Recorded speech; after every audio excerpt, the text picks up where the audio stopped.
বাবু শোনো, তোমার ব্যাপারে আমাকে ফোন দিছিল অফিসার। হ্যাঁ। তাই বলছি যে আমার ছোট ভাইয়ের বিষয়টা আমি দেখবো।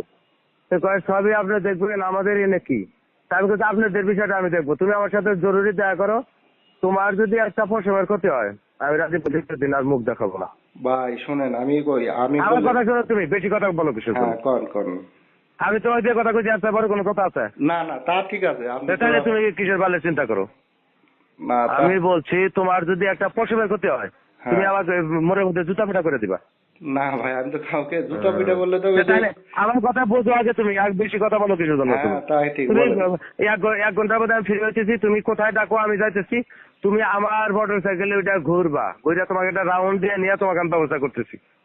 আমার কথা কি বুঝছো তুমি? হ্যাঁ ঠিক আছে ভাই, আমি সাক্ষাৎ তাহলে করতে আমি আপনার কি সাথে। ভাই কোন জায়গায় জ্বালা করবেন বলেন, আমি যাচ্ছি। আরে বোকা ছেলে আশ্চর্য কথা বলে। আমি 1 ঘন্টা পরে তোমাকে আমি ফোন দিচ্ছি।